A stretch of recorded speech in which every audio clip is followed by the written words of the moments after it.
Hi. So hello, beautiful business-minded na mga anak, no? Maraming business owners actually ang nag-iisip, bakit hindi tumatagal ang mga employees ko? Iniisip nyo ba 'yon, no? Bakit parang mga walang kagana-gana ang mga empleyado ko? O kaya nagtatanong sila at sinasabi nila na bakit may mga empleyado na tamad o worse, yung iba dishonest pa, no? Pero ang tanong ko naman, no, what if the people or what if the problem is not your people, but your systems? So, today anak, we will discover how to profit from putting happiness in your systems with a very special guest who will teach us kung paano nagiging profitable ang negosyo kapag happy ang employees. All right. So for our new viewers, ako po ay si Mami Negosyo. I've been a business owner for 40 plus years. Naging Chowking franchisee din po ako for 18 years and STI College licensee for 28 years.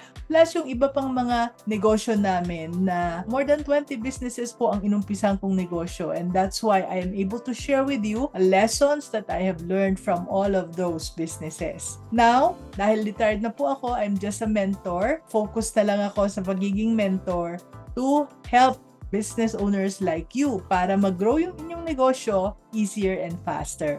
At marami po akong ginawang mga free resources tulad ng ating starter kit that you can download, no? You can go to maminegosyo.com. Yan, that's maminegosyo.com. Ang link po ay nasa chat, ilalagay natin at ipipint natin mamaya sa comments. So, yes, maraming mga free resources, no? Other than sa lahat ng social media, nandoon yung ating mga free videos. So, that is for you to be able to watch and learn from the lessons that I have painstakingly learned all throughout my life as a business owner. So, nako, excited din ako, no, talking about lessons. Napaka-excited ako ngayong araw na to. Dahil yung ating guest ay tuturuan niya tayo tungkol sa employee happiness. So, kung nagkaroon na tayo ng mga employees at kung meron pa rin tayong employees ngayon, alam ko na one of the sakit sa ulo ng business owners are our employees. No? Kuminsan kahit na okay sila pero parang hindi sila masaya. Kaya employee happiness yan ang topic natin ngayon. Ang question is, importante ba yon? Of course. No, at i-explain din niya sa atin kung bakit importante na ang ating mga employees are happy para maging productive. Alam nyo ba, no, konting kwento lang. Alam nyo ba na ang guest natin ay nagtrabaho, hindi lang siya basta magdadaldal dito dahil meron talaga siyang experience sa kanyang isi-share. No? Because he has worked as an admin manager who closely worked with the HR team ng kanilang company. Kaya bilang admin manager, ang trabaho niya ay to help business owners discover that happy employees don't just feel good, they actually make businesses more profitable. So, ang dami ko nang sinabi. So, at this point, what I'd like to do is, siya na lang ang ipag-e-explain ko.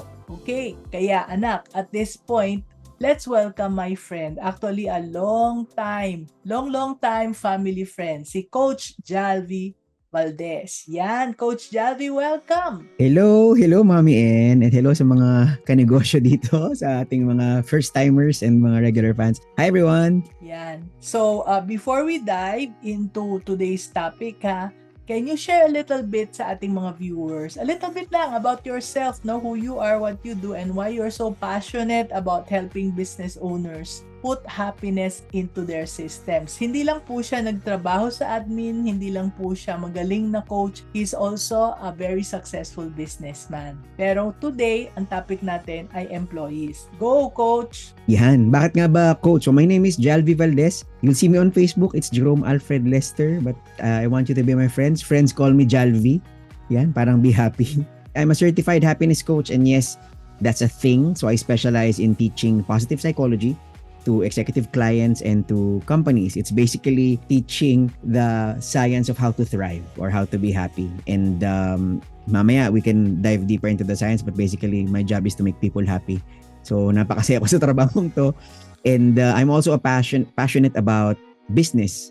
So I'm a business graduate. Madalas akong nasa mga management roles, admin, contract preparation, business planning. So I was 5 years in business planning. Actually, won second place in a national business planning competition. So more on that. So mahilig tayo sa systems thinking. Ang dami ko pong certificate, English, project management. Mahilig akong magturo. But now, I focus this skill in research and in explaining complex ideas into simple and actionable nuggets into happiness science. So, yan ang aking promise. Yun talaga trabaho ko. Helping companies around Asia, multinational companies in the country, small and medium enterprises to put happiness in their systems. That's what I do for people.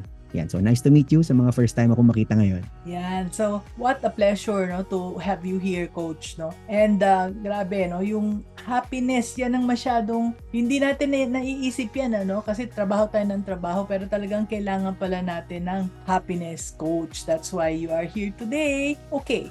So, nung nag-uusap tayo, Coach, meron kang nabanggit na 6 secrets, no? Alam ko marami kang secrets dyan eh. So, secret daw yung how to profit from putting happiness in your systems. Napaka-exciting nito, no? So, maybe hindi siya 6, maybe 3, maybe ilan. Pero I'm sure you can share with us lots of secrets here. So, can you share with us some of the things that we can learn from dito sa paglalagay ng happiness sa ating negosyo? Sure, Mami N. So first, I wanted to ask, ito, mukhang kilala ko yung mga iba dito na nandito sa Zoom and dito sa Facebook Live. I want you to ask yourself kung ano yung attitude nyo tungkol sa happiness at work. Because I've talked to so many people, top executives ng multinationals, and there's a varying degree. For some, happiness at work is a bonus. Parang okay na pag masaya pero hindi talaga. For some, happiness is the opposite of work. I talked to a very like high executive na ganun. Parang it's impossible. Happiness at work. Work is meant to stress you out and happiness should be at home. So I've talked to an executive like that. And for some, and I believe this is for the more enlightened or wise people, happiness is their competitive advantage. And that's what I wanted to tell you now. Like, what's your attitude about happiness? Ask yourself. Because mahilig po ako sa analogy. Like, how we are as a person, that's also how everyone else in our business. Diba? Tao din naman yung mga tauhan natin. Our employees are people too. So imagine yourself in your happiest state. You have high emotional energy, hindi ka stress, hindi ka aburido, masaya ka, ganado ka sa buhay. Imagine how productive you would be. Imagine how successful you would be. Di ba it makes sense? Na it's your personal competitive advantage. Now imagine multiplying that happiness with all of your employees. Di ba? Now imagine the opposite. Let's say you have a 100-person business and 80 of those persons are burnt out, are stressed, are victims to mga symptoms ngayon ng quiet quitting, they're disengaged. Di ba? How would that hurt your bottom line? There's actually studies behind it, pero sa ngayon, I just wanted to say that happiness is a competitive advantage. And if there's one thing you could take away from me in this time natin together, it's that hindi siya optional, hindi siya byproduct, hindi siya nice to have. Happier business units are proven, happier teams are proven to be more successful than their unhappy counterparts. Diba? So yun sana yung tandaan natin. That's speaking purely from a bottom line perspective. Kumbaga, numbers lang. Imagine nyo rin how you would feel as a founder, as a business owner, kung lahat ng tao sa office nyo masaya. Yung hindi ka papasok sa office na, ay, may nag-resign na naman. Ay, may nag-away na naman. Ako na naman mag-aayos ng away nila. Di ba? Like, and kayo mismo, bawat negosyante dito, you deserve to be happy. So, I'm treating everyone, CEOs, down to the janitor, security guard, the same. Tao yan. Everyone deserves to be happy. So, kayo rin, bilang negosyante, you deserve peace of mind. And one of the best things to give you peace of mind is happiness in your organization. Sana it makes sense, guys. Sana nakatulong. Yeah, I'm sure nakatulong. No? Sa akin nga nakatulong nung tinanong mo na how you are is also how the people in your organization are. No? Kung ikaw ba ay happy, sila din ay happy. Ano na lang kaya ang itsura, no? Bigla kong na-imagine kasi yung negosyo namin, we have 200 employees all over Mindanao. And as I imagine all their happy faces, sabi ko, naku, ang ganda-ganda, no? Ang galing-galing. Yeah. But it also led me to the question that, paano ka kaya napunta sa dami-dami ng ginawa mo, nasa planning ka, nasa HR admin ka, bakit mo naisipang mag-focus dito sa happiness bilang happiness coach at bakit mo naisipang makatulong sa aming mga business owners na lagyan ng happiness sa aming workplace systems? I love that question. Origin stories. Maganda rin naman kung to ask how we started. And it wasn't easy to start, pero magbabacktrack tayo sa bata. Bata pa lang po ako, mahilig na ako mag-research at mag-explain at magturo. So kung meron sa inyo yung student teacher, yung may isang araw na yung mga students ay magtuturo ng physics, ng mathematics. Ako yun, madalas ako doon. I think I have some high school batchmates here in the broadcast. So yan, alam nila mahilig ako magturo and mag-explain. I would volunteer in church sa mga community work. And by the time I was 16 or 17, I was already facilitating mga Bible discussions and public speaking. So mahilig talaga ako magsalita at magturo. And when I started in corporate, and yeah, one of my corporate mentors is here, si Sir Stephen. When I started in corporate, I would facilitate mga supervisory leadership, mga team building, in-house. Kasi hilig ko nga parang si Sir Jalvi magaling magturo ng ganito. Like kunin natin siya na lang yung trainer natin. Until I made it side hustle yung training. Pero nung time na yon ako yung parang DVD, yung I would teach so many subjects from business, English to time management, to leadership, to computer etiquette, mga etiquette of email, dahil bago pa nun yung mga email.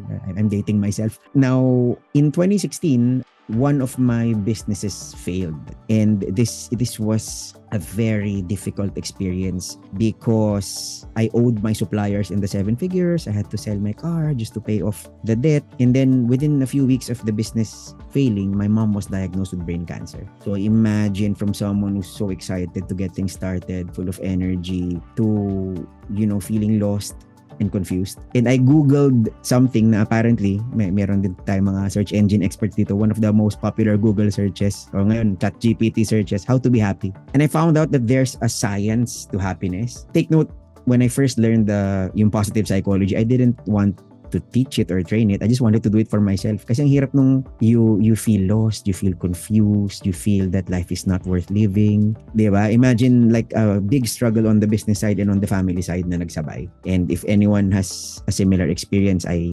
commiserate with you. Nakikiramay ako. And also, yan, special message din sa mga nasalanta ng mga lindol tsaka bagyo. Diba? Like, iba yung may emergency na nangyari and then nawalan ka ng direction in your business. So I studied the science of happiness and I applied it to myself. Gumana. Nagkaroon ako ng hope, ng energy unti-unti about araw, and I applied it to my family. Gumana. And I was thinking, since I have a training side hustle, I have a coaching na business, why not focus on this? Kasi sobrang daming leadership trainers, English trainers, personality development trainers, di ba? Sobrang dami, and that's good. I'm glad na established ang training industry.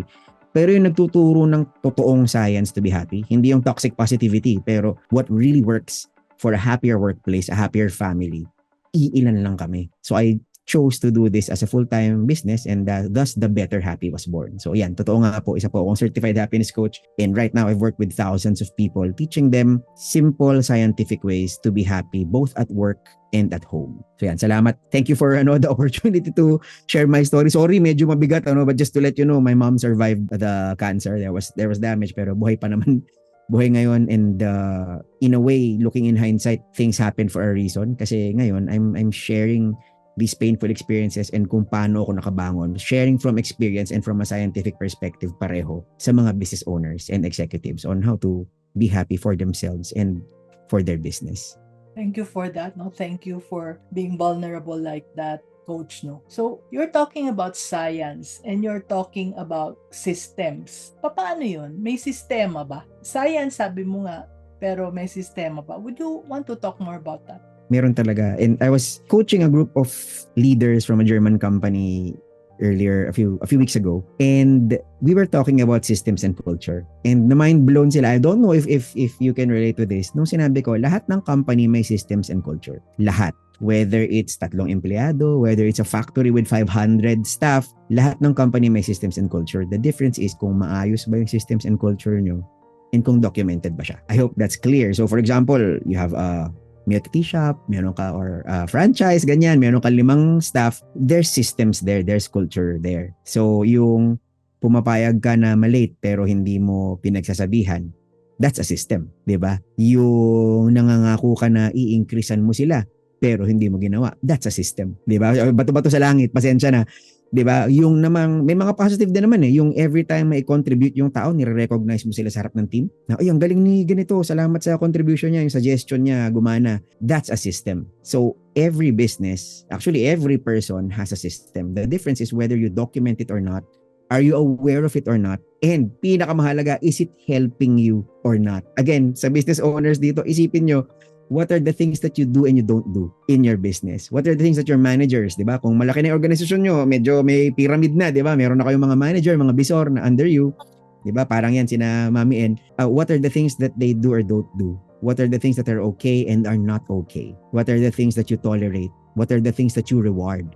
These are your real systems, whether it's documented or not. Iba yung nakapaskil sa bulletin board. Our company values are integrity, excellence, humility, di ba? Mga those nice sounding words. Iba yung nakapaskil sa bulletin board that you claim to be your culture and your systems versus yung totoong nangyayari on the ground. So Wow. that's the system that I'm talking about.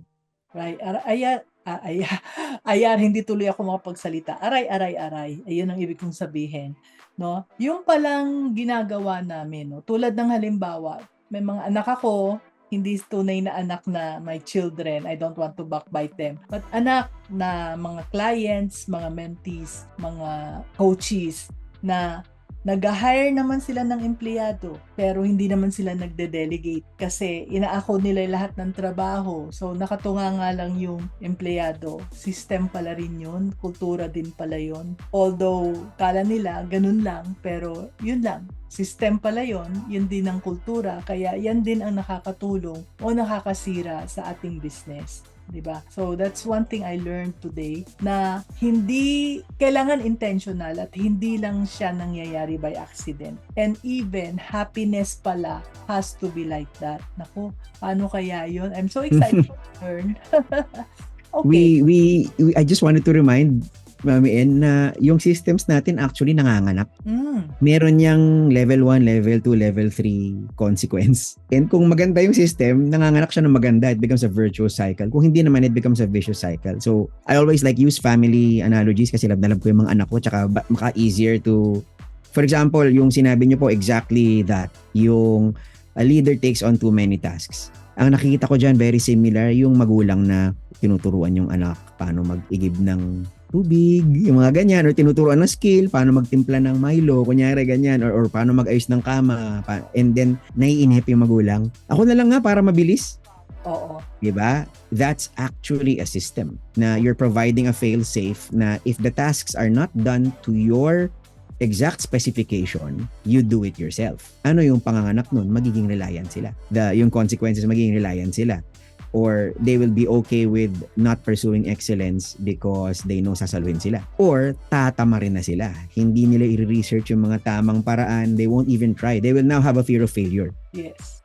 And yun, all of these things, yung mga sinabi kong consequences, apply to your people because the exact same thing applies. Kung tayo, mayroong mga boss na yung, ay, mali ang ginawa mo, ako na lang nga, para tama. Yung gano'n, yung akin na nga yan, yung bagal mo di ba? Yung gano'n, if we are, pasensya na, bato-bato sa langit, ganito rin po ako dati. If these are our systems, our unspoken ways of doing things, manganganak din siya. Our employees will be afraid to fail, they will be afraid to learn, they will become lazy, magiging dependent sila na pag kumilos ako, sinisita ako So, antayin ko na lang na may specific instruction si boss bago ako kumilos. We're killing their initiative, their passion, their purpose, their desire to learn. Just with that one example of a system or a leadership habit. Yeah. So, ang galing, no? So, thank you for that learning. So, meron tayong first question dito, si Wins, who is from Dagupan, inside the Zoom room. Can you give us an example of a document system? Documented system yung tinanong. Hi, Wins. Documented system. Generally, kung ang company nyo may HR manual, that's already a documented system. But let's dive deeper, yung para may simpleng example. What is your system for giving feedback? Ayan, Major, naka-document ba siya? What is your system for giving feedback? Because I've talked to some companies na meron silang performance appraisal, but it happens every 6 months. And the boss sometimes does not talk to the employee within that 6 months. Hindi kinakausap, walang feedback. So magugulat yung empleyado na, may problema ka pala sa trabaho ko, ba't inantay mo yung 6 months? Hindi mo ko sinabihan agad. Totoong case po ito ng mga taong kino-coach ko. Just to let you know, I'm not inventing stories. These are real cases. Minsan yung leader nahihiya kasi ayaw niya na parang conflict. So yung gano'n, yung introvert yung leader or malakas yung personality ng employee, takot yung leader sa kanya, and it's not a healthy system, right? Now, another experience I've had is if the feedback is not directly tied to performance, na binibigyan ng increase or binibigyan na pat on the back yung mga friendly sa boss. Ang galing mong sumipsip kay bossing sa may-ari, di ba? Parang gano'n. Nakakatawa yung mga joke mo pag nagiinuman tayo, pero yung performance nila, the metrics aren't really, kumbaga, kunyari, ipopromote yung salesman na tropa ni boss, hindi yung the one that's a good leader or has good results. Those are possible mga butas in the system of giving feedback and performance appraisal. So the best, ayan, si Afe nagtanong, what's your system? So the best feedback systems are the ones that happen regularly, meaning dun mismo sa appraisal, kunyari in-appraise yung managers and supervisors, there should be a question there na, do you give regular feedback to your people? And may 360-degree evaluation. Yung mga tao tatanungin nyo, how often does your boss talk to you? Now, if these are in your systems, mapipilitan yung boss na, oo nga, kailangan lagi kong finifeedbackan yung mga tao ko. Next, the official, iba yung mga informal conversations sa official appraisal. Kailangan talaga ng ganun. Di ba? Yung meron ka checklist or on a scale of 1 to 10, on this scale, paano? On this scale, paano? And then, ano yung targets niya? Ano yung actual? What's the variance? Di ba? Yung, these are, mahilig po talaga ako sa numbers, guys. Kung mahilig kayo sa Big Bang Theory yan, sabi nung misis ko, at home daw ako doon. Now, it's very important that the things that we appraise, yung mga bagay na finifeedbackan, ina-analyze natin, are directly related to the success of the company. Diba? Like, nasa sa inyo na yun. But the things that we should give feedback on are yung nakakatulong talaga, what moves the needle. Diba? And then, another like hidden way of doing a system, how do you give your feedback? Like, okay ka ba na sinisigawan yung mga empleyado sa harap ng team nila? Because I've seen and I've worked with people who are like that. Again, not to judge kasi lahat naman tayo may pinanggagalingan, and that's exactly why I'm here, to coach people na medyo may mga mali or hindi helpful na practice, di ba? And they've experienced managers na who are really parang naging habit yung public humiliation. Yung nakita nyo to, this is a very bad report, don't ever do this again. Das, sa harap ng lahat ng team, di ba? Like, and maybe we were taught that way na magandang authoritarian, magandang bulatin mo para gano'n, para matuto, di ba? But psychologically, that doesn't really help. That actually demeans the people, that demoralizes them, and that makes them afraid to perform or afraid to report mistakes, which hurts your bottom line. So, dun pa lang sa feedback, may science na. Let's say, the most engaged employees, a Gallup study has found na their boss gives them feedback every 7 days. And again, mahilig ako sa family analogy. Imagine nyo kung yung anak mo, kinakausap mo lang every 2 weeks, tsaka pag nagagalit ka lang, pag sinisermonan mo lang. Hindi siya, di ba? Hindi siya helpful. Like, it doesn't create a good family environment. So, same with the office. Like, talk to your people every 7 days. Here's something that you're doing. And remember, feedback can be positive, ha? Here's something that you're doing that I really like. Ito yung gusto ko sa kanya, I think you should continue doing it. Actually, ituro mo nga sa teammates mo para sila alam din nila gawin kasi gandang-ganda ako dyan sa style mo dito sa project na to eh. Diba? It can also be positive. So, do it every 7 days. Remember to feedback the positives and the negatives. Diba? And provide dignity to the person always, di ba? Kaya tayo nagninegosyo dahil gusto nating maging maligaya, dahil mahal natin yung pamilya natin, the people we're providing for. Remember, yung mga empleyado natin, tao din yan. They also deserve to be happy. They also deserve to be treated as human beings, di ba? And then feedback based on things that move the needle, statistics that can really help your business. And finally, have a system for it, a documented system. Kung talagang every 3 months, every 6 months yung appraisal, fine. Basta malinaw yung scoring system. So, yan, 5 bagay nilista ko. Medyo nakalimutan ko na kasi it's just off the top of my head. These are the things that I coach executives for in my HR consulting, but I hope that helps. Natatakot ako i-summarize kasi baka pag ni-replay ko yung live, mali yung order ng mga binigay ko. So, feedback every 7 days. Tama, no? Feedback, the positives and the negative. So, it can be, there's a positive you want to support. Feedback on things that move the needle. Document the system and treat people with dignity during feedback. Always. magkasi pareho ng importance ang profit and person. Yan. 'Di ba? Parang dahil sa ginawa niya, yung mistake niya sa pabrika, it cost us a 50,000 peso error, 'di ba? 50,000 peso mistake. Oo. Pero yung kaluluwa, yung buhay ng tao, ano yung katumbas? 'Di ba? Pwede mo naman siyang i-correct. Pwede mo naman siyang i-discipline, i-reprimand while still maintaining their dignity as a person. Yeah. Okay. So, si Pastor Jensen may binanggit na sa Nehemiah daw 8:10, the joy of the Lord is our strength. So, paano daw dating i-adapt yan sa paglalagay ng happiness sa ating system? Pero, bago mo sagutin yan, etong kay Pastor, I would like to ask, since nagbanggit ka na rin na yung nalugi ng ganito dahil sa ginawa mo, etc. So, usually ang mga business owners, kaperahan ang talagang profit is what really motivates us. But pa tayo nagnegosyo kung wala naman tayong profit, di ba? So, how does making employees happy actually increase profits in a business? Kasi matakaw sa oras yung mga feedbacking ng mga systems, mga documentation. So, bakit ko ba gagawin yan? I'm sure some of the people who are watching now, why do I have to do that? Ano bang effect yan sa aking negosyo? Gusto ko yan. Ang ganda. Dito tayo sa numbers. Kasi guys, mahirap yung feeling.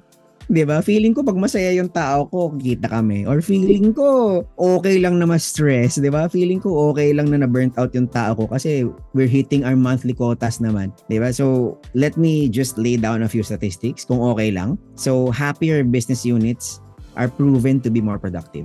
Depende po sa study.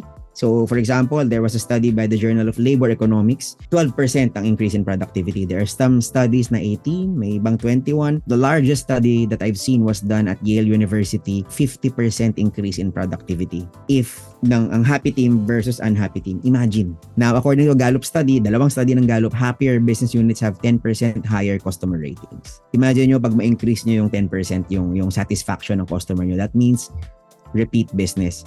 Happier business units have 52%, up to 52% lower cost related sa turnover. Kasi alam niyo ba, when an employee resigns, especially sudden resignation, it can cost your company 50 to 300% of their annual salary. Annual salary ha. Kasi imagine yung sakit ng ulo mo, yung sakit ng ulo ng sumalo ng trabaho, and then mag-job ad ka na naman, ititrain mo na naman siya habang tinitrain mo, that takes time out, di ba? So when an employee resigns, yung di siya na natuwa sa leadership mo, umalis siya, diba? It can cost your company in real money 50 to 300% of their annual compensation. So imagine nyo lang kung vice president yung nag-resign, magkano yung annual compensation nun. Happier business units spend less, up to 62% less in healthcare. Kasi happy people are healthy people.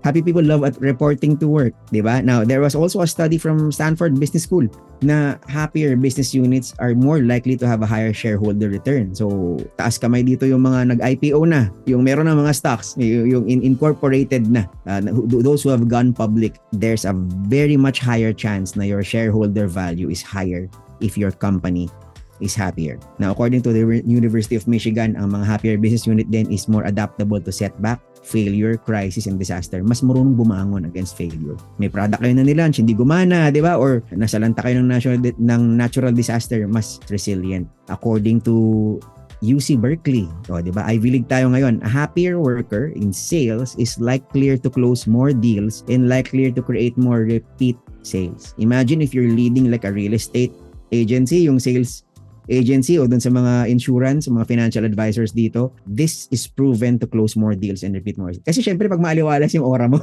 di ba? Yung mas ganado ka, mas gusto mong bumili dun sa mga nakangiti kaysa nakabusangot na genuine ha, hindi yung ngiting aso, yung di ba? And mahalaga sa atin, sige na, ikaw mismo, you are also working in your company as a CEO, as an employer. If you're happy in your business, you're 3 times likelier to be happy in other areas of life as well. 3 times likely to be happier in your family life, in your love life, in your fitness life, in your financial life. So all of these are statistics, including, I believe, sa Gallup, up to 23% higher profitability. Ganun na lang kasimple. Kasi i-add nyo lahat ng mga sinabi ko, better sales, less cost for turnover, less cost for healthcare, more adaptable to setback. If you add all of this, imagine the effect on your bottom line. Imagine the effect on your bottom line. And just to share, these aren't figures na hinugot ko sa ere. Like, feel free to, I may be wrong by a few percentage points, pero binring up ko yung kodigo ko, pati yung mga studies, di ba? And these are not just academic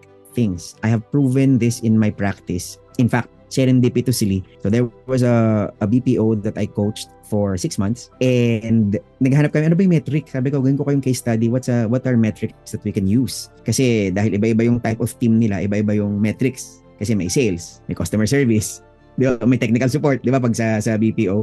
So we chose attendance, and then for their biggest team, before and after working with the Better Happy, in-implement namin itong mga people systems, yung mga happy systems in their teams. Sabi ko, oh guys, yung according to studies, 62% yung decrease in employee healthcare cost. Very, very coincidentally, for their biggest team, after 6 months of working with me, their sick leaves were reduced by exactly 62%. Sabi ko, nag-match sa figure ng Stanford para wow. So like imagine and I'm not saying ako lang may kaya nito.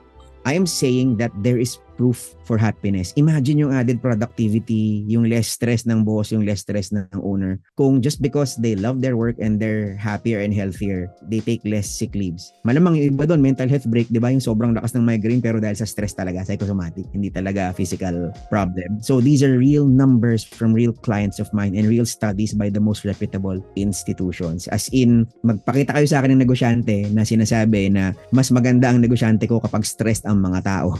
'Di ba? Magpakita kayo sa akin ng negosyante na gano'n na gustong-gusto sa stress, gustong-gusto na pinapahiya yung mga tao niya, and I will show you a business that's not sustainable. Magsasara yan in 3 years, 5 years. Yeah, very true. So, anak, no, kung narinig mo yung sinabi ni Coach Jalvi, alright? Kahit na kami, nakikita din namin, no? Now we have 27 branches all over Mindanao. Pero dati, kahit na nung 10 branches pa lang, no, nakikita namin kung saan biglang maraming absences sa isang branch. Tapos meron silang mga sales targets na hindi nila nahihit. Biglang okay yung performance nila tapos hindi nahihit. Alam namin na may problema kaagad yung branch na yon. And usually, ang problema is tao. May nag-away, may nagkaroon ng misunderstanding sa dalawang employee o kaya may toxic yung kanilang manager or supervisor or something else that is people-related that is affecting yung kanilang happiness. Pag low ang productivity bigla sa isang branch or isang department, makikita ninyo kaagad. It is always manifested sa lack of happiness. Lalabas at lalabas yan sa absenteeism. Totoong nagkakasakit yung mga tao, hindi nagsasakit-sakitan lang. Talagang bagsak din yung kanilang benta, no? Kaya yan. And mag-play lang po ako ng short commercial play. Okay. Wait lang po. Paano kung ipapasa itong ginagawa ko kung ako lang ang nakakaintindi? Minsan, iniisip mo, baka ako lang talaga ang dapat gumawa. Kasi pag pinasa mo, may mali, kulang, balik sa'yo. Pero anong kapalit? Pagod, overwhelmed, at walang growth. The truth is, hindi mo problema ang team mo. Kulang ka lang sa malinaw at repeatable na training system. And that's exactly what I created this course for. Para sa mga negosyanteng gustong magpasa ng maayos, ng minsanan, ng hindi pa ulit-ulit.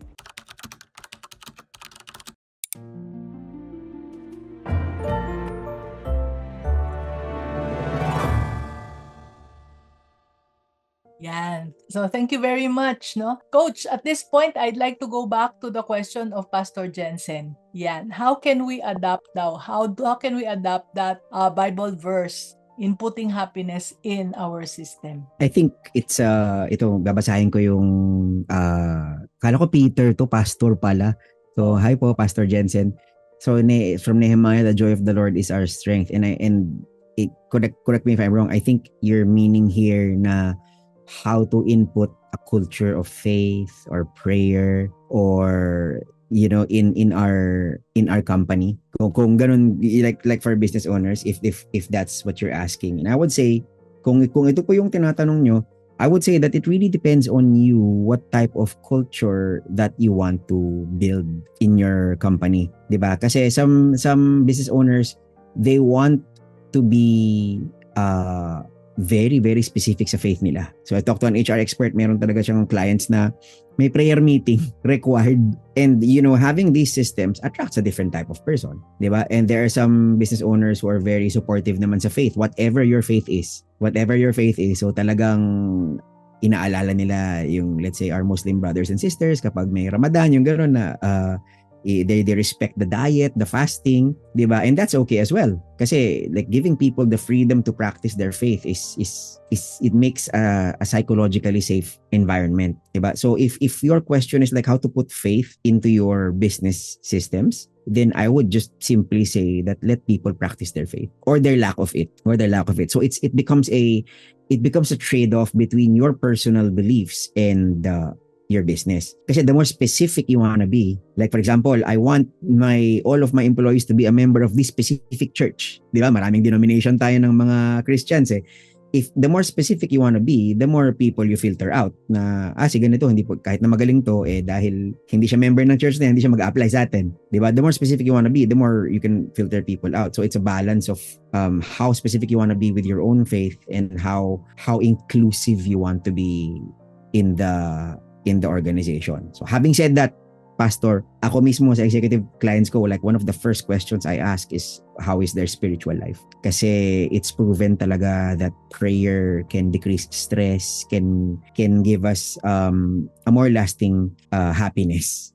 Yun lang. Ang practice ko po talagang science-based. So we're like, only those with evidence, yun lang yung mga binabanggit ko. I hope that helps and I hope that answered your question, Pastor. Okay. Thank you, Coach. No, ito namang isa, si Joy naman, sabi niya, thank you for sharing. But how can we make our employees happy? Improved system, increased salary, ano ba talaga ang dapat nating gawin? Joy, sobrang ganda nung tanong mo. sobrang ganda nung tanong mo. And okay lang mag-quote ng mga studies. So, like what are the top 3 reasons that people leave? Ayan top 3 reasons people leave. This is according to McKinsey Consulting Group's 2022 Global Survey on Attrition. Global po ito, so lahat ng countries kasama Pilipinas. Like ano yung top 3 reasons na umalis ang tao? And like feel free to share your personal experience din, Ma'am En. Sayang naman yung dami nyo ng the years and years. Hindi pa ako pinapanganak, nag-negosyo na kayo. Di ba? Number 1 reason people leave is they feel they're not learning or growing. Yung stagnant sila. Diba? Wala naman ako patutunguhan dito eh. Diba? Wala akong natututunan. Hindi ako mapopromote. Hindi naman tumataas sweldo ko. Diba? Yung ganon. They feel that they're stagnant. It's the number 1 reason people leave. Number 2 is they feel they are not paid well. So dyan pumapasok, Joy, yung sinasabi mo na pay them a competitive salary. Okay? You don't have to be the highest payer, but you have to pay at least competitively versus the benchmark and deserving of their output. Number 3 is they feel that their leaders don't care. And kung umattend kayo ng mga leadership seminars, sobrang daming statistics na the leader is the number 1 reason. Yung immediate supervisor is the number 1 reason that people leave. Magdadagdag ako ng isa, maglalapag ako ng isa. According to the UKG HR group, the immediate supervisor has as much mental health effect. Okay? As much mental health effect on an employee as their spouse. Okay? So hindi pwede yung iwanan mo yung problema sa office. Sa bahay, dapat hindi. Iwanan mo yung problema sa bahay, sa office, dapat hindi. Because it's one person. Hindi ba naman hinahati yung utak tsaka puso ng tao, di ba? So if the people feel that their leaders don't care, they spend 8 to 10 hours a day in the office. Mas marami pa talaga silang time kasama nung bisor nila kaysa or sa'yo, the business owner, kaysa yung asawa nila. Ang laki ng effect sa mental health nun. So these are the top 3 reasons people leave. What does that mean? How do we insert joy, like make a happier business system? Make sure that your people are growing. Make sure that they're paid well. Tama, pero hindi lang yun. Like, hindi siya pera-pera lang. Because there was a study that showed that employees were willing to take as much as a 10% pay cut na mas mababa sweldo for a more humane work environment. Yung mas makatao yung trato sa kanila. Diba? And they feel their leaders don't care. Kamustahin nyo madalas? Again, put it into your systems. Stay interviews, kamustahan, informal one-on-ones, appreciation days na yung leader, papasalamatan lang lahat ng member ng team niya na nagko-contribute, di ba? Now, more things. Ito naman, what are the top 3 reasons people stay? So, yung reasons people leave are dissatisfiers. Yung sa mga HR practitioner dito, kaway-kaway, di ba? Those are called employee dissatisfiers sa HR science. The reasons people stay are the employee satisfiers. So, the key to building a good system is dapat yung dissatisfier, wala yung mga ayaw ng empleyado. And dapat yung satisfier, siksik liglig umaapaw. Dapat ang dami-dami nito sa workplace mo. The top 3 reasons people stay per this study by McKinsey is they find meaning and purpose in their work. Hindi sila yung time in, time out lang. What I'm doing makes the world a better place. Number 2, they feel their workplace is flexible. Hindi yung sobrang rigid sa mga rules, mabatas. Number 3, they feel that management supports their mental and physical health. Pinahahalagahan yung kalusugan nila. So, okay na okay dito yung mga companies na may mga HMO. Okay na okay yung mga companies who offer mental health breaks or kasama yung mental health consultation sa company benefits. I'm so honored to be working with clients who are like this. Yung meron silang annual per employee na nakaalat na mental health consultation with the psychologist or psychiatrist, mga licensed medical professional. So just with this, Joy, yung 3 reasons people stay, 3 reasons people leave, you already know, ganito pala dapat yung systems ko. And again, I emphasize systems. It has to be documented, pero hindi lang siya napakagandang papel sa HR manual. It has to be implemented daily. It has to be implemented daily. It's like you asking me, paano po ba pumayat? Paano po ba maging fit? And then you're printing a very, very long exercise manual and a diet nutrition manual, pero hindi mo ginagawa. Do you get it? I would rather an unspoken culture but you're doing all the right things. Hindi pa na-document kasi madali lang i-document yon versus very thick employee manuals and process documents pero hindi naman ini-implement. Maganda lang tingnan para sa ISO certification lang yung papeles pero hindi talaga ini-implement sa organisasyon. So I hope that helps. Guys, give people purpose, give flexible work arrangements, care for their mental and physical well-being, make sure that they are growing, make sure that their salary is competitive, and make sure that the leader has a good human, makataong relationship with their people. And if you think about it, singit ko lang, Mami N, ganito rin naman tayo sa love life, tsaka sa family life. Di ba iiwanan mo if you feel you're not growing anymore? If you feel that they don't care anymore? If you feel that wala silang pakialam sa well-being mo, yung puro kabig na lang sila, di ba iiwanan mo rin naman yung relationship? So, what I like about positive psychology is one practice really applies to all areas of your life. Sana natulungan ka, Joy. Merong saying na if you how you are in one thing is how you are in everything. Kaya kung bilang asawa, bilang nanay, at bilang boss, iba-iba ka, parang hindi naman posible kasi isang tao ka lang, di ba? So, Right. if your relationships are not working, then most likely kahit nasa bahay, kahit nasa office, kahit nasaan, ganun din yun. So, anyway, eto magandang tanong to kay Miguel Contreras. I'd like to give an answer to this also from my perspective later on. Pero ikaw muna from the happiness coach perspective. Sabi niya, how can we avoid skilled employees from leaving the company? Miguel, this is a very valid concern ng mga empleyado. But before I go into the answer, I just want to say that no one can 100% avoid skilled employees from leaving the company because they're people. Their needs evolve, diba? Like for example, you have a very high performing female employee, nagkapamilya, pero nung nagkaanak, the child has special needs. Kailangan ng therapy, kailangan ng madalas bantay. So suddenly, an 8 to 5 doesn't work for them. Suddenly, they need something with flexible hours or they need to start their own business kasi family yung priority nila.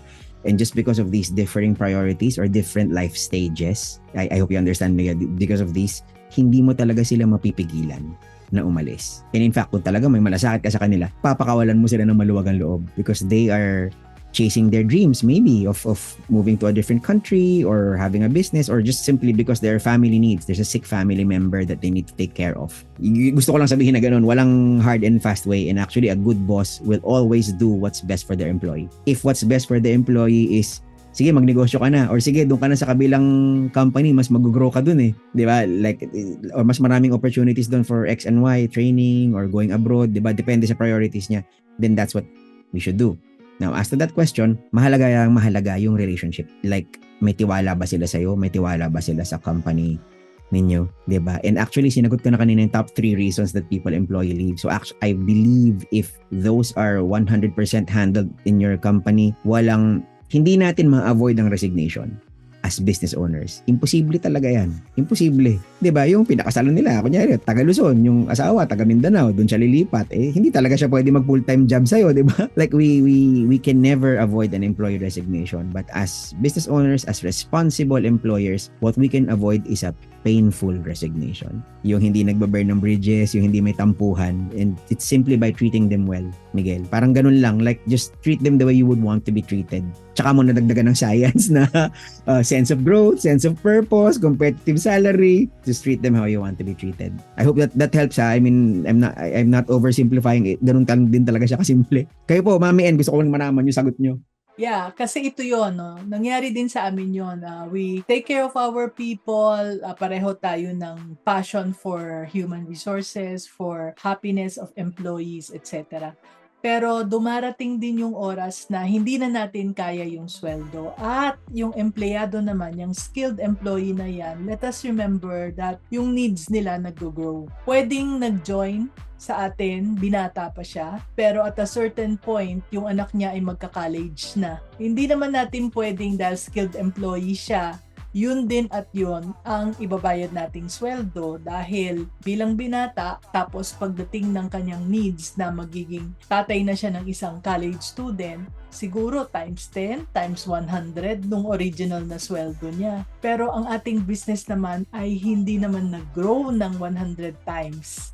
So, paano natin siyang ma-afford? Kaya hindi natin ma-avoid ang skilled employee na mag-leave ng company dahil hindi na natin kaya. But the best thing we can do, Miguel, is to realize that na kailangan nating i-grow yung business, no? Nung nag-umpisa kami, Coach Jalvi, no, we only had 5 lang ang anak ko kaya 5 jewelry stores, okay na mabubuhay na sila habang buhay. Pero bakit kami nag-e-expand? Hindi dahil para sa kaperahan ng aming mga family members, kundi dahil sa mga employees. Dahil nakita namin at that point na lumalaki ang needs ng employees. So, kailangan nila ng mas malaking sweldo. Pero doing the same skills, using the same skills as they have been using for the past how many years. Halimbawa, computer technician na lang. Paano bang tataas yung sweldo ng isang computer technician na para between nung binata sila hanggang maging parents sila ng isang,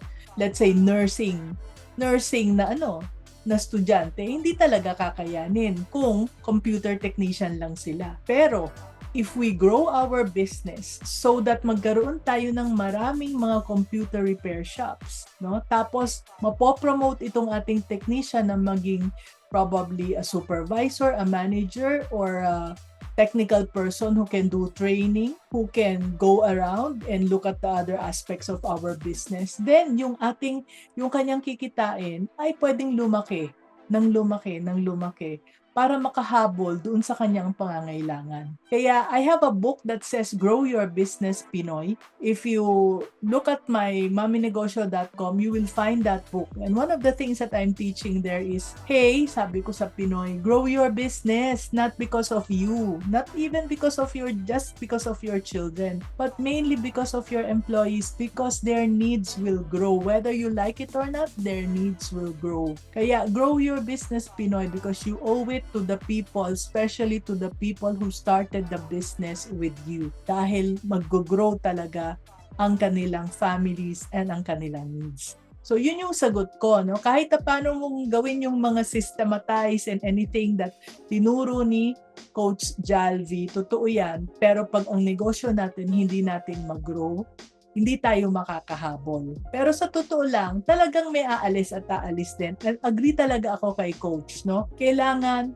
yung pag umaalis sila, yung kaya natin silang i-hug, kaya natin silang i-bless, to wish them well, dahil alam natin na yung ating panahon na magkasama ay hanggang doon na lang dahil meron namang ibang sasalo sa kanila, no? The important thing is when we got them, when they got employed with us, to the point na when we let them go, nag-add ba tayo ng value sa kanila? Napag-grow ba natin sila? Yung kanilang capacity, yung kanilang emotions, yung kanilang relationships, natulungan ba natin? At kung nagawa natin yon, it's okay to let them go. Kasi hindi naman yung basta aalis na lang They will help us also, give us some time for us to develop some people as well. So just realizing na not everybody's for us. Walang forever sa employment. So kung alam natin at aalis sila and we are preparing for that, I guess we are in a better position at hindi tayo mawiwindang kung bigla na lang mag-resign, no? Hindi naman dapat na ganon kung maganda ang relationship natin sa isa't isa. Did I make sense, Coach Jalvi? Oo.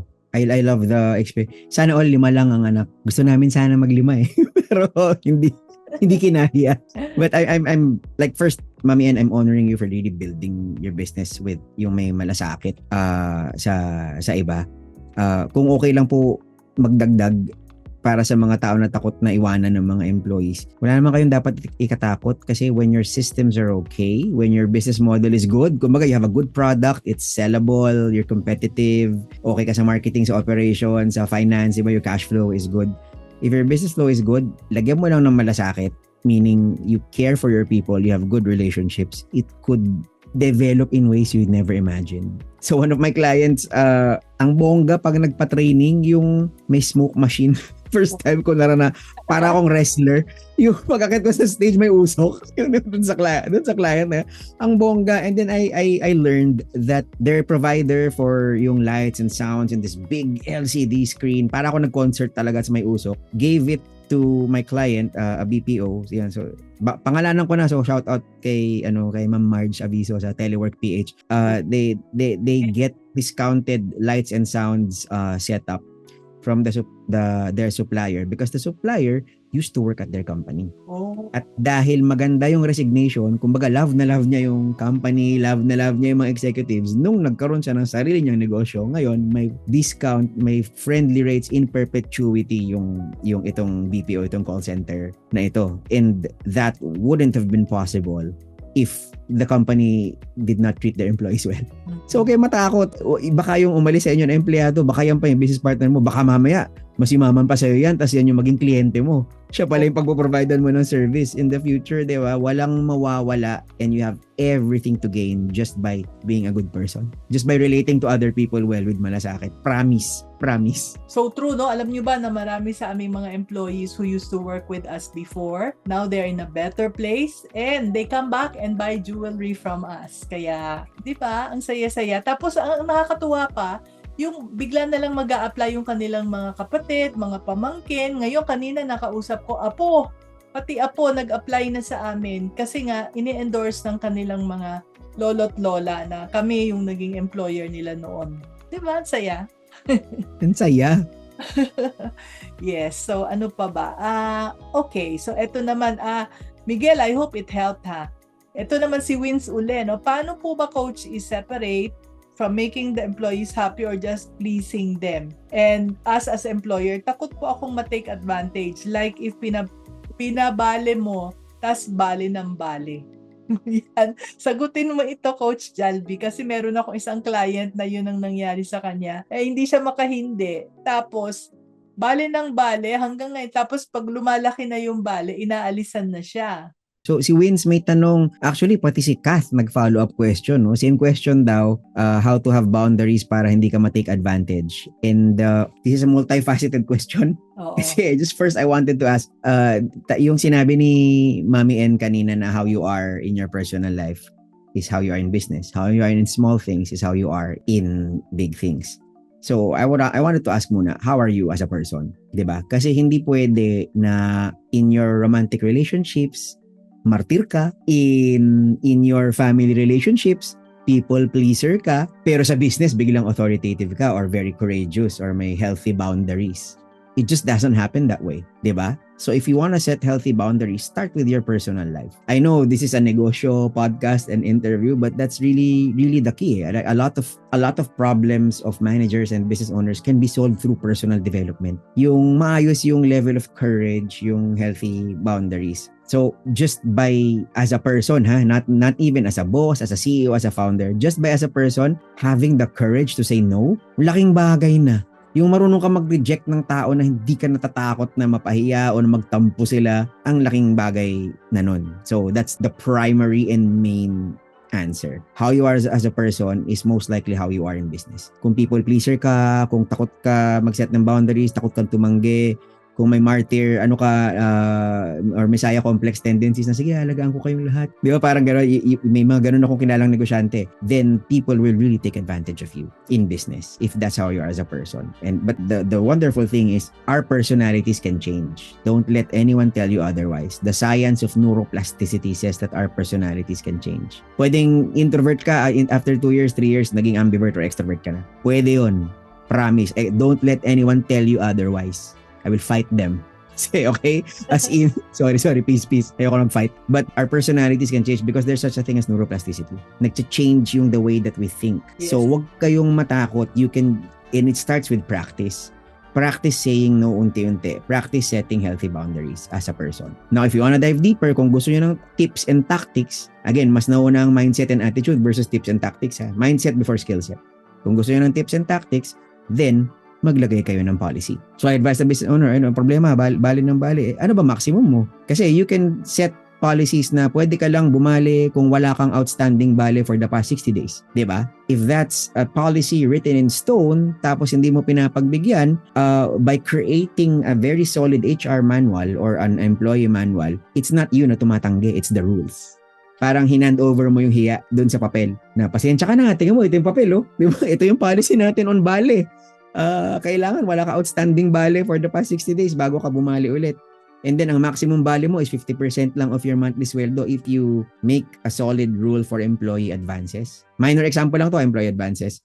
Then it's easier to say no to people kasi it's not you saying no, it's the rules. Alam na nila yung mundong gagalawan nila. Di ba? Parang it's like you're setting a fence, you're setting boundaries. So that's one tactic na lahat ng areas na ina-abuse kayo, make sure it's documented yung process. Again, babalik tayo sa systems. Pero i-atras ko ulit yung sagot ko. This question is mainly a personal development question. Kailangan as a person, meron kang courage to say no. Kailangan as a person, you let people make their own mistakes. You're okay with refusing favors from people. You're okay with protecting your peace of mind, protecting your time. Kasi kung as a person, ganun ka na, hindi ka rin aabusuhin ng mga tao as a business owner. I hope this helps, Wins and Kath. So, maganda yung strength na harmony, but that doesn't mean it's your weakness. Okay? Hanapin mo lang, Kath, yung strength mo that can help you to set boundaries. And please remember that a healthy organization, yung nagre-respeto lahat, that's the best type of harmony. Yung organization na puro martir, hindi yun, that's not a really harmonious organization. Yung pamilya na puro martir or puro passive-aggressive, yung ayaw magreklamo, ayaw mag-feedback, that's not real harmony. So real harmony is achieved by setting boundaries and by having the courage to speak up. Sana po helpful sa lahat ng mga nanonood. Yeah, I'm sure it was, Coach, no? Yeah, I totally agree with you. Kami din, nag-umpisa kami when we were a small business. I understand, no? Some of you might really be small business na. Nung nag-umpisa kami, meron kami, hindi namin kaya magbayad ng minimum wage. I'm confessing to that, no? But this was what? 40 years ago? Yeah, so what we just paid a little bit below the minimum wage. Pero yun lang ang nakakayanan ng business. But yun, ang problema nga, dahil nga kulang yung binabayad natin sa mga empleyado. So, yun, bale ng bale. At yung bale na yan, talagang palaki ng palaki. At we experience the problems that you are having. Umabot ng isang point na pag malaki na yung utang, mawawala na lang the following day. At hahabulin mo. So that's what made us decide na from now on, let's pay them more. That's why we now pay more, higher than minimum wage, no? So how did we stop? So we stopped the bale when we announced na okay, from now until the following month, wala nang bale because the following month you'll be paid na this amount, all right? So whatever it is, i-deduct natin. Yung mga bali ninyo, i-deduct na natin, ayusin na natin. At kung hindi kayo papayag, do not sign the contract for the new business. Dahil dito sa new business, may kontrata na tayo kung magkano yung sweldo ninyo, pero babawasan na natin yung inyong mga previous na bali. And because we are paying them more, hindi na naging issue yung pagbabali. But we also made them sign a set of rules. Nagkaroon na kami ng rules and regulations na we will no longer give balik. Kahit na anong emergency pa ng inyong family, we will not give any bale anymore. So, ang ginawa namin, kinausap namin sila, we said that you are expected, with this bigger salary now, you're expected to learn how to save. And we got somebody to talk to them about savings. Pero, hindi na tayo pwedeng magpabale dahil ang effect niyan, tulad ng nangyari dati, dahil sa kababale-bale, na-apekto yung ating business. At gusto nyo bang malugi tayo at mawalan kayo ng trabaho lahat dahil sa bale? O okay kayo na matuto kayong humawak ng pera para at least sigurado kayong may trabaho pa kayo for the next how many years. So just talking to them, setting the rules, and really sticking to the rules, that really helped. Kaya mula noon, I am proud to say that 40 years, not a single bali. It can work. It depends, no? So, yung mga taong mahilig magbali, hindi nyo na sila ma-attract. Kasi sa orientation pa lang, alam na nila na, ay, hindi pala pwedeng magbali dito. Doon na lang kami sa ibang business mag-a-apply. Kasi dito hindi pwede. Pero dito, bayad kayo sa oras and you have all those other benefits that the other companies are not given. Sana nakatulong. Okay. So, Ang galing nun, Mami. Gusto ko lang sabihin, sobrang ganda ng example nyo from experience na there was an organizational change. Siyempre, di ba may adjustments? Hindi naman from the start, ganito lang yung negosyo mo. You adjusted, you communicated it well. And one thing I would like to point out for the users, for the viewers, in case you didn't catch it, is yung a higher and more competitive salary, that's actually a people system. 'Di ba? Yung bawal ang bali, that's a people system. That's requiring employees to sign an agreement, employer agreement on the onboarding na ito ang mga policies, you hereby agree to all of these policies for the rest of your employment here. That's a system. So sobrang ganda nung example na yun. And yes, when you invest in people systems that work, it will really save you money in the long run. And headache sa kakabali, kakaabuso, as in, it's worth the time, the effort, and the investment to have good people systems. So, may mga questions ba tayo dito, Coach? No? Pero balik ako dito sa dating original na question ko. Kasi ito yung first question talaga na pumasok sa utak ko nung nabasa ko tungkol sa positive psychology. Ano ba ang positive psychology? At ano ba kaibahan niya from traditional psychology? At Ganda ano ng tanong. gawin? Pwedeng gawin naming mga negosyante? Anong pwede naming i-apply na positive psychology pala sa aming mga negosyo? Thank you, Mami. So, sa mga hindi nakakaalam, yan, ang positive psychology is the science of happiness. It's the psychology, fairly recent ito, alam ko parang mga 20-15 years lang yung field na, as in starting, of how to help people thrive, how to help people to live their best life. So, ang counterpart nito, like, syempre, psychology is a general field. Clinical psychology is, if there is something wrong, kung may sakit, how to cure it, or how to help.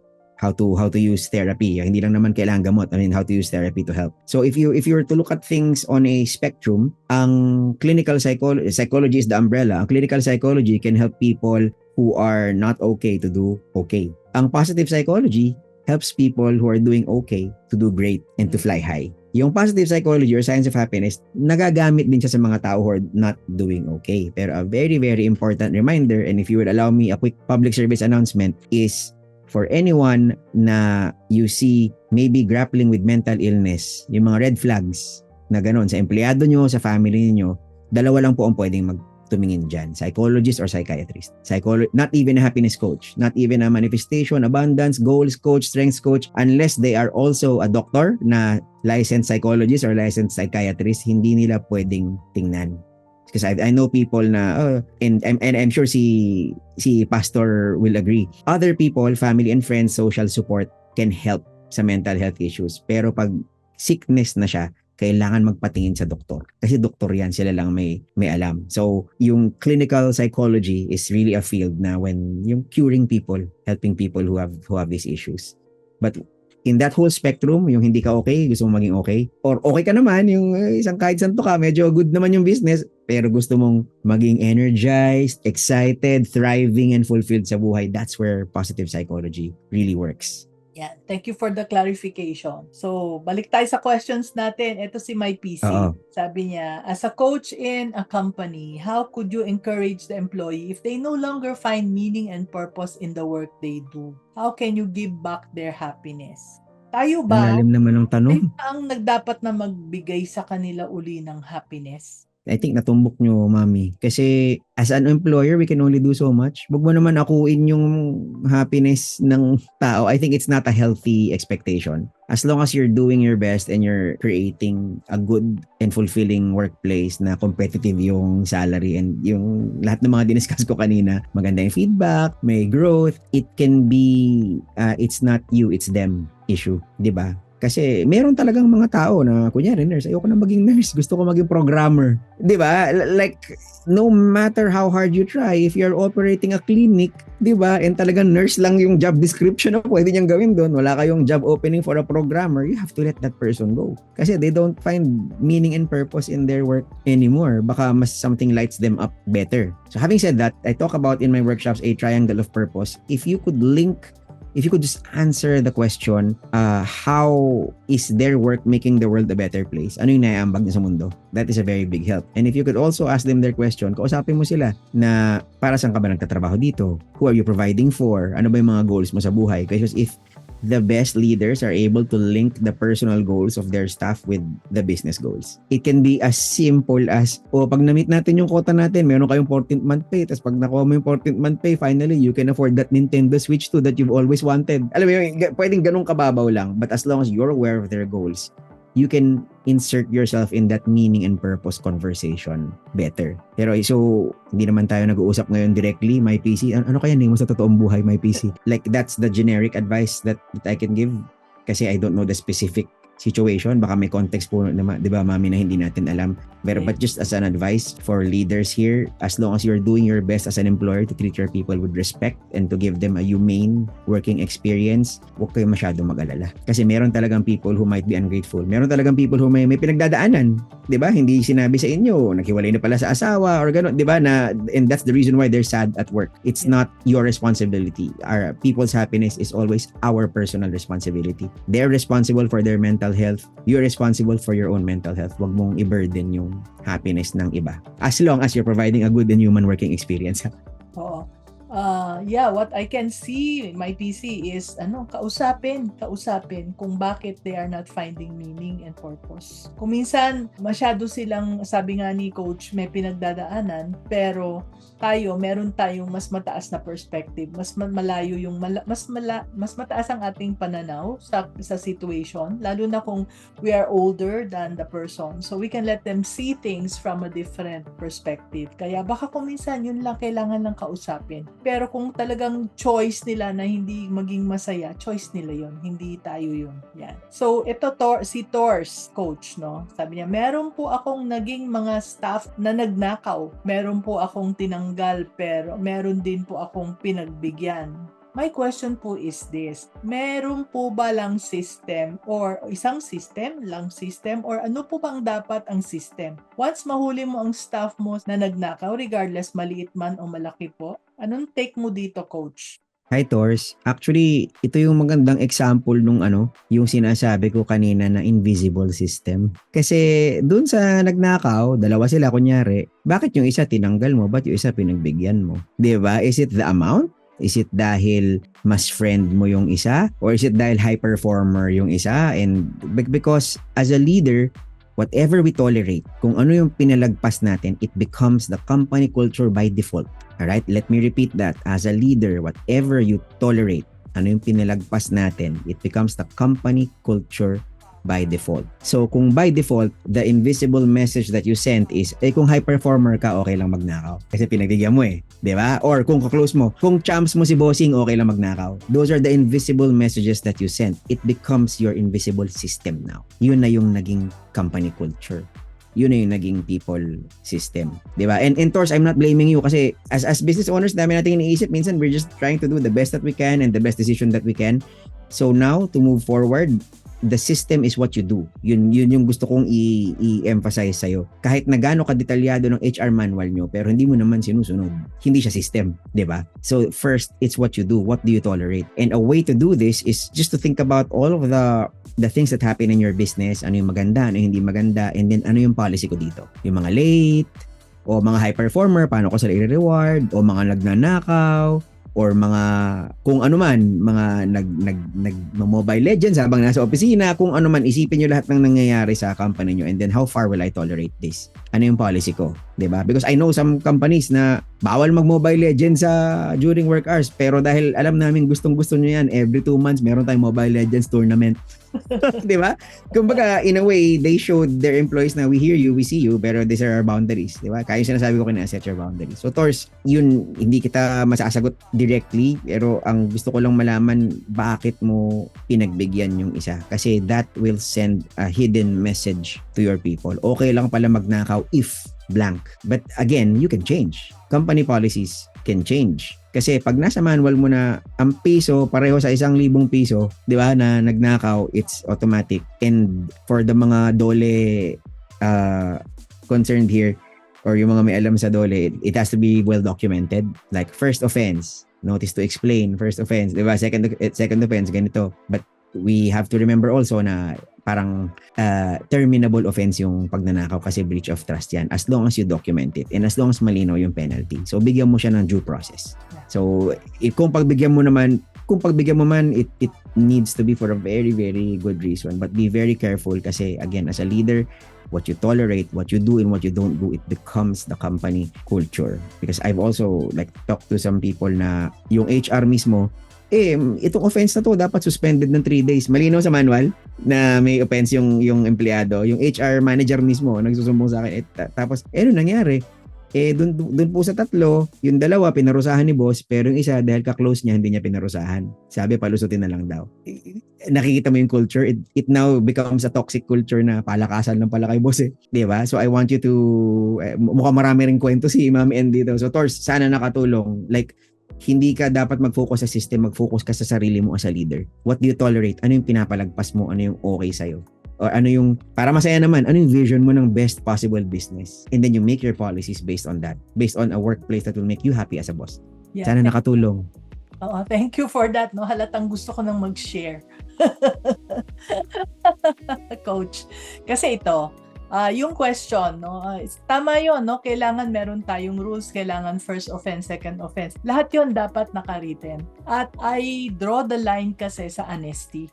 Because honesty is one of the company values talaga at kailangan seryosohin ko. No? So much so that noon, kahit na magnakaw ka ng piso, dishonesty na yon. So may na-fire ako na isang janitor na padre de pamilya, nagnakaw ng piso. Yon. Bakit ko kailangan siyang i-fire? Dahil kailangan kong ipamukha sa aking mga empleyado na seryoso ako dito sa policy when it comes to honesty. So to the point na hindi wala ng first offense, second offense at kung ano-ano pa. First offense pa lang, pag dishonesty, talagang out na. Termination na yon. At nakapirma silang lahat doon sa rules na yon, no, na nandun siya. Kami hindi lang pag naging dishonest, hindi lang namin siya tineterminate, no? We even file a case at talagang hinahabol. Dati kasi, nung bata-bata pa ako, ang ginawa ng isa is, nagnakaw siya, tapos nung nahuli, susoli ko na lang. So, sinoli naman yung pera, naintindihan ko naman kung bakit siya nagnakaw. So, pinatawad ko. Ang nangyari pala, ang interpretasyon ng mga tao is, okay lang sa negosyo ni Mami N, basta pag magnakaw ka at mahuli ka, isoli mo lang, patatawarin ka na. Because of that, we changed, no? Naging mas mahigpit kami. If magnakaw ka, talagang we will make sure na we will file a case against you. Talagang ipapakulong ka namin. Kailangang ipakulong, no? Hindi ako nagagalit sa magnanakaw kasi naintindihan ko kung bakit siya nagnakaw. Hindi lang naman, kailangan humane tayo, no? Maintindihan natin yung reason. So from deep in my heart, I would forgive. I truly, truly forgive. Pero hindi ko sila pinapakulong dahil sa kanila. Kasi inisip naman nila yon, na warningan naman sila bago sila naging regularized, no, na ipapakulong namin lahat ng nagnanakaw. Pero ginawa pa rin nila, choice nila yon. Kailangan kong panindigan yung rules at papakita sa mga tao na talagang nakukulong yung mga nagnanakaw para matakot yung iba at hindi na matempted na magnakaw pa. Okay? Because we are in the jewelry business and hindi pwedeng yung mga malilikot ang kamay. They will know that if they steal something, they will have to pay for it. Not only pay back the money, but also they will have to go to jail for that, no? So, ganun katindi hindi ako walang puso. Ang puso ko ay nasa mga remaining employees. Imagine, I have 200 employees and if maawa ako sa isa, matetempted yung 200.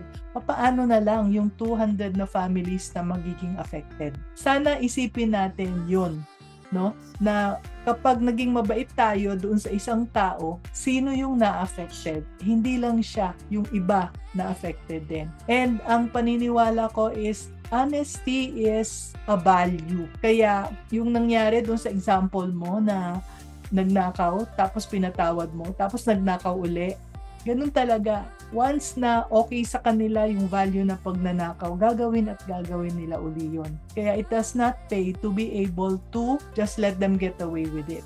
Ang delikado pa, na-affect pa yung remaining employees natin. I do not know if Coach Jalvi will agree with me or not, pero yan yung experience namin and that has been something that has been working for us. Yun.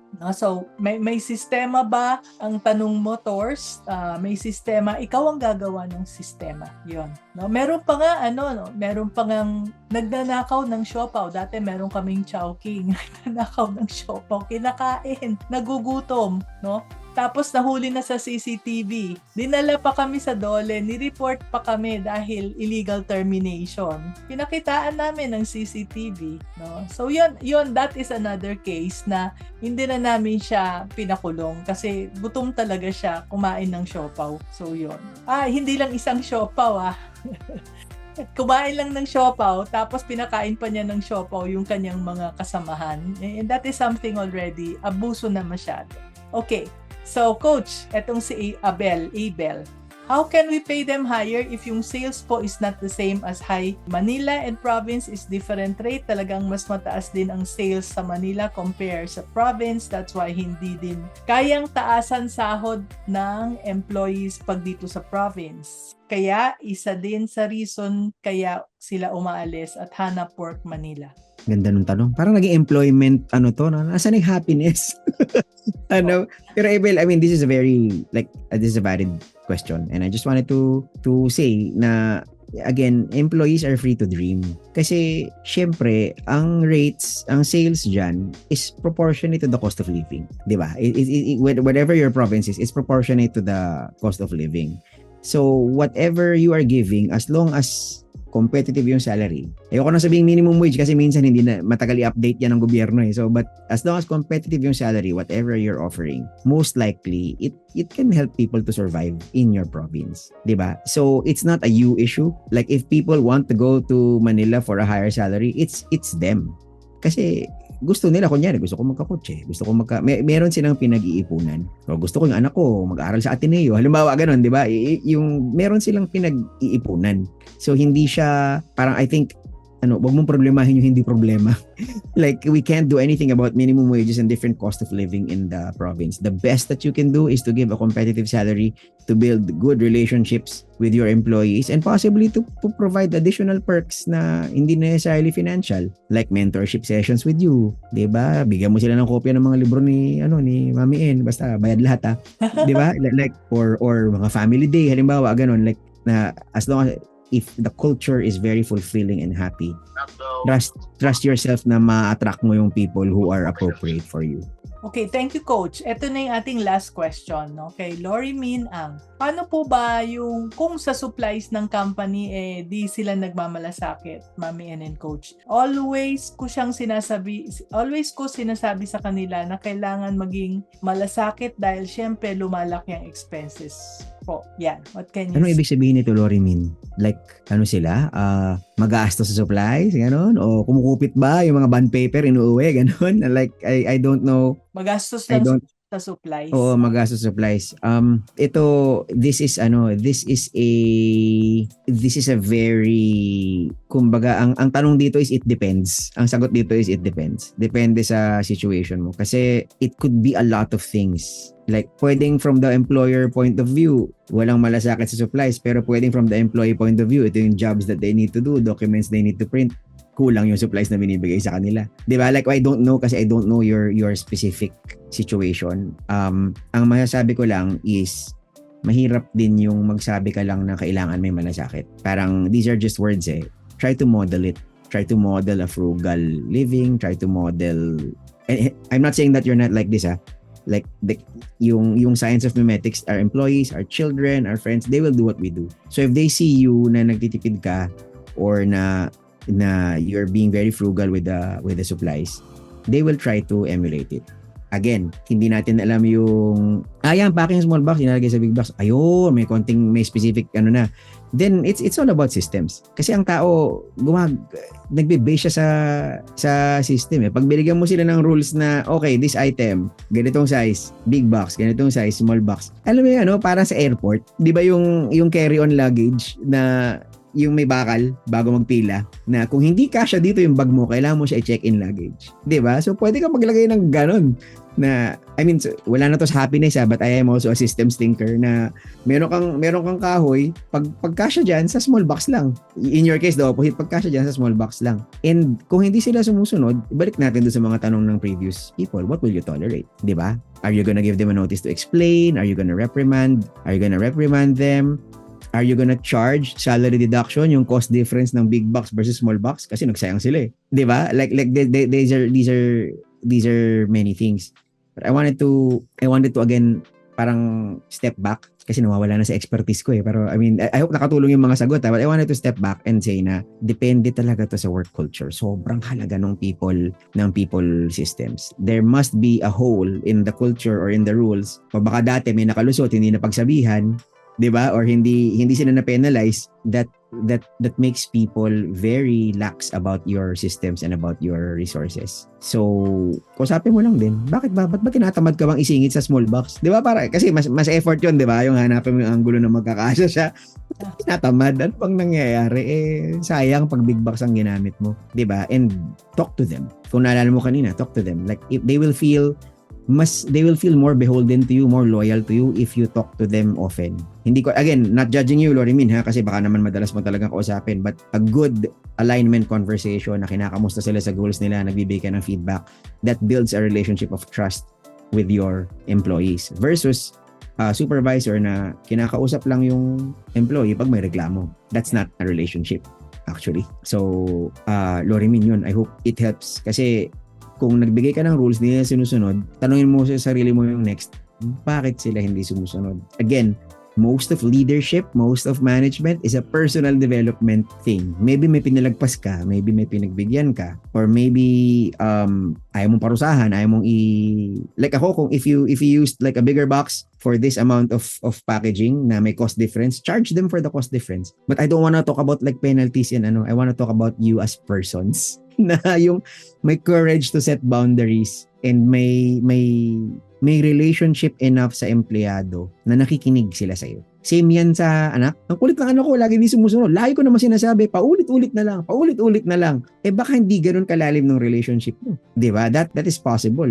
I've had that problem with my own children, with my own employees. But when you deepen the relationship, minsan sila pa yung nahuunang mag-suggest, sila pa yung nahuunang mag-preempt ng needs. Iniisip mo palang gagawin na nila para sa'yo if it depends on the good relationship. So again, think of them as people. Paano mo sila tinrato bilang tao? Bakit kaya sila pasaway? Bakit kaya sila gano'n? I'm not saying na fault mo, ha. I'm saying it's the organization. It could be sometimes may bad apple talaga. Minsan may gano'n sa organisasyon yung hinututan yung iba na, huwag na lang natin sundin si boss ito para makatipid tayo or para mabilis lang. Sometimes there are bad apples. You should remove them from the organization. Yeah, at the same time, I want you to look at yourself and the culture of the company. So without knowing your exact company and company culture, I can't give an exact answer. Pero yun, if the symptom is nagbibigay ng rules, hindi sinusunod, then maybe it's the implementation of the rules or the relationship with the employee.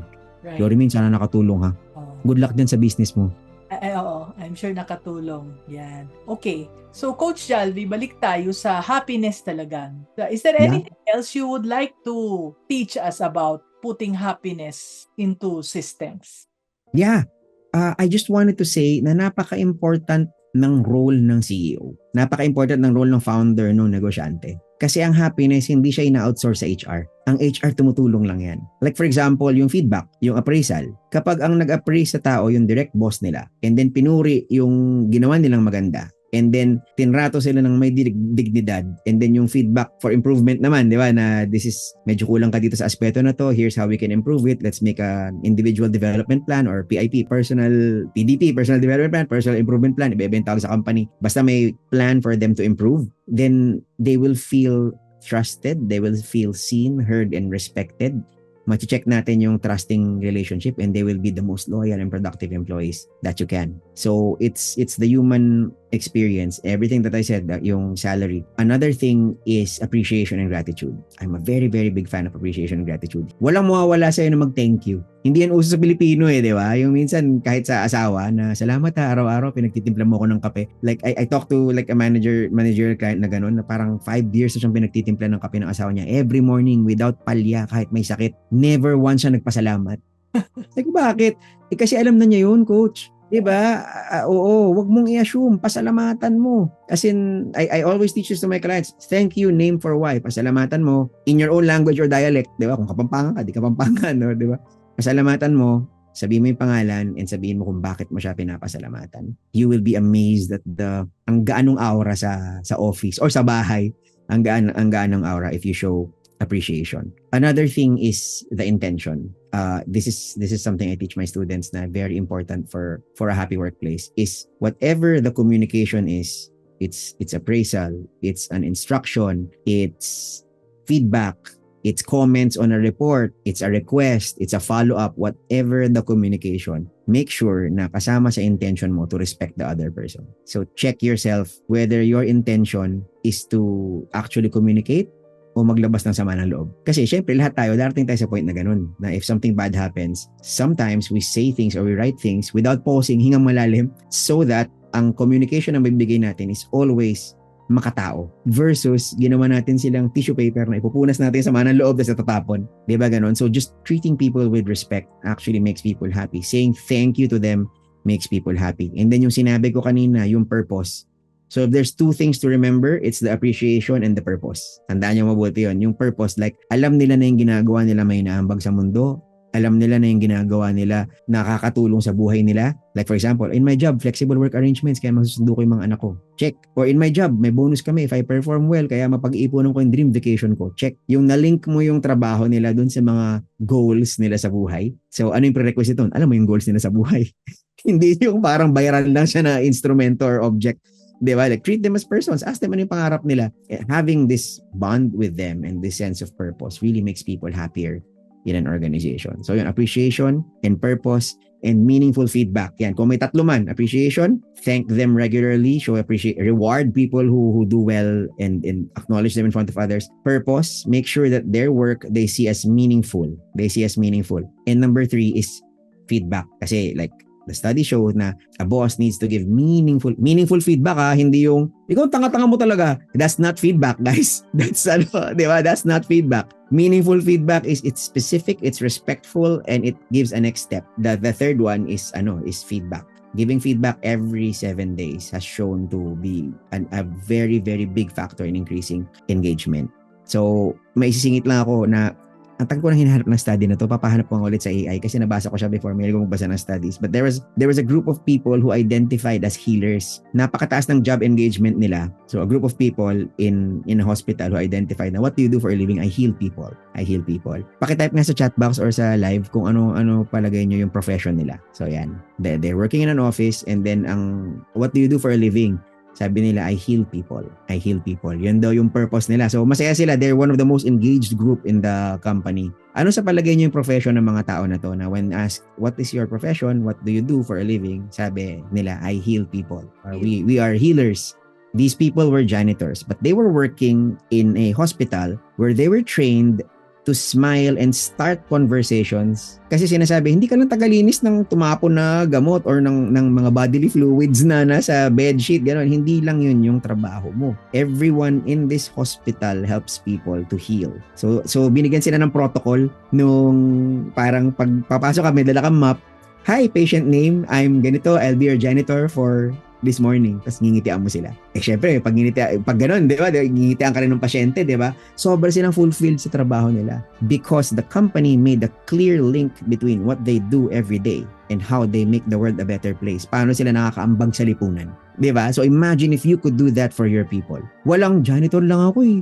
Bookkeeper lang ako dito eh. Messenger lang kasi ako. Walang ganon. Everyone is proud na, alam mo, ito ginagawa ng company namin para sa amin. Diba? And it could be about the clients of your company. So I was talking to a European firm. So they're a steel components factory. And then kinausap ko rin yung mga factory worker. And then sabi, parang malalim yung Tagalog na binigay niya eh. Parang buhay, parang living witness. But I forgot the Tagalog term that they gave. Kasi so this company supplies to mga major brands ng mga equipment, mga construction, yung mga gumagawa ng mga backhoe, mga ganyan. So sila yung components na nasa loob ng mga backhoe, chainsaw, ganun. And yung client nila, merong Southeast Asia Housing Drive, nagbibigay ng libreng pabahay to impoverished communities. Nagkataon, itong person who was working in the factory. So, ano lang sila, yung assembly line worker, yung sinisilip mo. Tama. Yung gano'n, yung very rote, very, very routine job, yung nakakapatay ng utak, yung ang boring. Tama ito, di ba gano'n? Pero, napili siya to be a beneficiary. And then she found out na ang client ng company namin, hindi ko pwede sabihin, ang client ng company namin is Company X. And si Company X nagbibigay ng pabahay sa probinsya namin. And then, naging beneficiary ako ng pabahay na to. So actually, itong ginagawa ko pala, nakakatulong sa mga poor communities na magkabahay. Diba? Like, if as a leader, I am very sure na kung ang negosyo mo lumaki, tumagal ng years, may ginagawa kayo para makapag-ambag sa mundo. Kunyari, si Mami N. And not just the jobs. The jobs is a separate conversation. Like, what does jewelry do? It helps make people feel beautiful. Yeah. Diba? It helps, diba? So if you just communicate that benefit na how does this job make the world a better place, they will feel a sense of purpose and a greater sense of loyalty. Mas makikinig sila sa'yo. And more importantly, mas masaya sila working for you. So, people deserve that. And para sa inyo ng mga negosyante dito, kayo rin tanongin nyo yung sarili nyo. Ano ba yung ambag ng negosyo ko sa mundo? Di ba? Kasi pag sinagot nyo yun, kayo mismo gagana. Baka manggigil kayo bukas bumalik sa trabaho. Di ba? Oh my gosh, ang dami natutulungan ng negosyo ko. Meron ng jobs. Meron pang happy clients. Tapos meron pa kaming vision. Tapos meron pa kaming beneficiary in orphanage every year. Ang dami ko natutulungan. Grabe. Alam, baka ganahan ka. So, yeah, I think dahil mag-aalasin ko na parang that's the final word.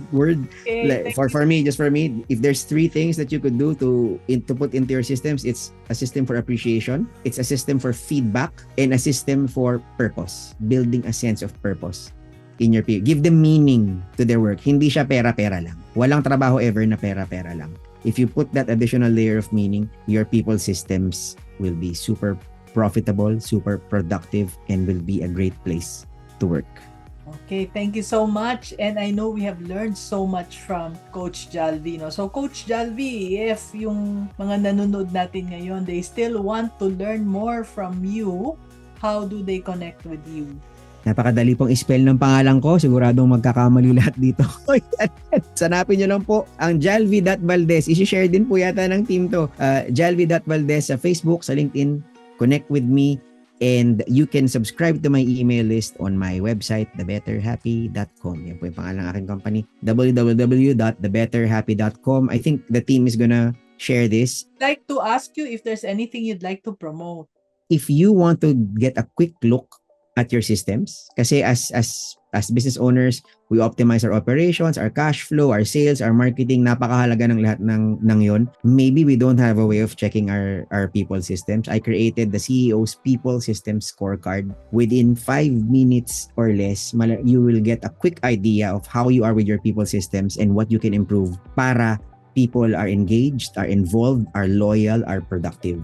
So, hindi lang siya scorecard kasi depende sa score mo, merong specific recommendations doon sa guide na yon. So, it's the CEO's People System Scorecard. It's okay kahit hindi ka CEO, but if you're a department head, if you're an HR practitioner or area manager, branch manager, as long as you have executive control over what happens with your people, this is a must-have. Libre lang po siya. It will get you a solid insight on how you manage your people within 5 minutes or less.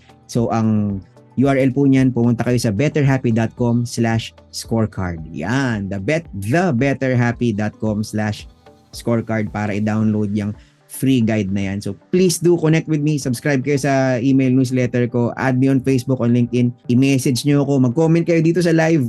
Hindi ko nakita yung live ngayon, naka full screen yung Zoom ko, pero babalikan ko yung live para sumagot sa mga tanong ninyo. Maraming salamat. If you are wondering how you can improve with your people systems and what exactly you can do na proven by science, proven by psychology, i-download nyo lang po yung The CEO's People Systems Scorecard. Audit your company, i-share nyo sa mga ibang negosyanteng kilala nyo, audit, sabi nyo, i-audit nyo rin sila, let them do a self-audit for their company, and you will get a quick idea how to make your people happier, because business is better when people are happier. Yan, kukunin ka daw ni Sir Stephen I. Banyares for training session for his people. Yay! Thank you, Sir Stephen. It will be a big blessing for your company, I'm sure, Sir Stephen. Okay, so ang dami-dami nating natutunan. So maraming salamat ulit, Coach Jalvi. No? It's such an honor. It's been such an honor to have you here. And thank you very much for engaging. Lahat ng resources na nabanggit natin ay nandito na sa ating comment. So balikan nyo lang. Ang ating Facebook Live will be on the Facebook page kung saan nyo napapanood ngayon, no, sa Mami Negosyo na Facebook page. So you can watch it for 1 month nandyan. Pero if you are signed up dito sa Zoom, you will get our email to give you the replay link so that you can review this. Kasi ang daming lessons na tinuro ni Coach Jalvi. Kasi kahit na magbasa pa kayo ng libro, I'm sure you have learned more. Thank you, Mami N. No? Kasi Sarap maging complete anak ni Mami N, no? Ang dami. lahat ng mga data sources, kung saan yung mga studies, at meron pang from his own practical experience na talagang based on Philippine experience. Kaya hindi natin pwedeng sabihin, baka sa Amerika lang yon. Hindi. Kahit na sarili niyang experience, nababalidate yon to the exact digit pa. Yan. Okay, so it's time to say goodbye now. We lampas na tayo ng 5 o'clock. Until then, keep shining and keep being business-minded, Pinoy.